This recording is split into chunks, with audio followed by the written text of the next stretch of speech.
বাঁধাকপির ঘন্ট অনেকভাবে খেয়েছেন, তো এই রকম বাঁধাকপির ঘন্ট একবার করে দেখুন। আমি আশা করছি আপনাদের খুবই ভালো লাগবে। এটা গরম গরম ধোঁয়া ওঠা ভাত কিংবা রুটির সাথেও খুব ভালো লাগে। প্রথমে আমি একটু ডুমো ডুমো করে মিডিয়াম সাইজের আলু নিয়েছি একটা, আর মটরশুঁটি কেটে নিয়েছি। এদিকে আমি বাঁধাকপিটাও কেটে নিয়েছি, কেটে জল ঝরিয়ে রেখে দিয়েছি। কড়াইতে সর্ষের তেল দিয়েছি বেশ কিছুটা। ফোড়নে দিলাম কালো জিরে, গোটা শুকনো লঙ্কা, একটা তেজপাতা, দুটো এলাচ দিয়ে খুব ভালো করে একটু ভেজে নিতে হবে। তারপরে কিন্তু দিয়ে দিচ্ছি একটা মিডিয়াম সাইজের পেঁয়াজ কুচি। পেঁয়াজটা হালকা ভাজা হয়ে গেলে তারপরে দিয়ে দেব ওই ডুমো করে কেটে রাখা আলুগুলো আপনারা চাইলে একটু বড় সাইজেরও কাটতে পারেন, আমি এখানে ছোট ছোট করে কেটে নিয়েছি। পেঁয়াজটাও ভাজা হতে থাকবে আর আলুগুলোও কিন্তু ভালোভাবে সেদ্ধ হয়ে যাবে, কষানো হয়ে যাবে।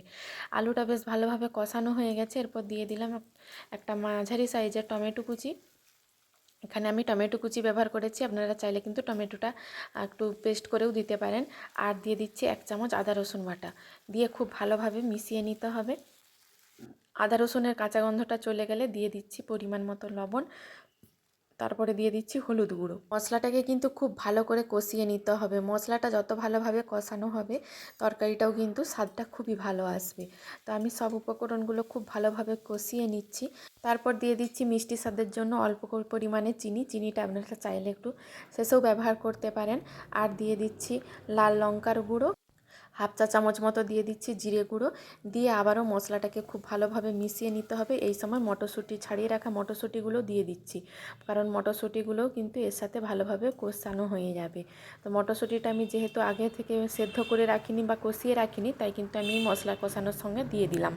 মশলাটা খুব ভালোভাবে কষানো হয়ে গেছে, দেখে বুঝতেই পারছেন, আর তেলটাও ছাড়া শুরু করে দিয়েছে। এই সময় আমি বাঁধাকপিটা দিয়ে দিচ্ছি। বাঁধাকপিটাকেও কিন্তু খুব ভালোভাবে মশলার সাথে মিশিয়ে নিয়ে ঢাকা দিয়ে দিয়ে কষিয়ে নিতে হবে। এখানে আমি কিন্তু জল অতটা ব্যবহার করব না, অল্প পরিমাণে একটু জল দিয়ে দেব, কিন্তু এখানে ঢাকা দিয়ে দিয়েই আমি কিন্তু বাঁধাকপিটা একদম সেদ্ধ করে নেব।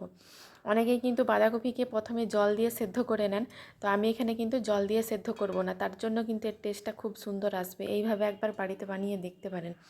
তো আমি ঢাকা দিয়ে দিয়ে একটু সময় নিয়ে মিডিয়াম লো ফ্লেমে এটাকে কষিয়ে নেব। দেখুন ঢাকা দেওয়ার ফলে কিন্তু এটার থেকে জলটা অনেকটাই বেরিয়ে গেছে, আর আলুগুলোও কিন্তু খুব ভালোভাবে সেদ্ধ হয়ে গেছে। খুব বেশি কিন্তু এটাতে জল দিলেও আপনারা খুব বেশি পরিমাণে জল দেওয়ার দরকার নেই। নামানোর আগে দিয়ে দিচ্ছি অল্প পরিমাণে একটু গরম মশলার গুঁড়ো, আর দিয়ে দিচ্ছি 1/2 চা চামচ মতো ঘি। ঘিটা দেওয়ার কারণে এর ফ্লেভারটা কিন্তু খুব ভালো আসে।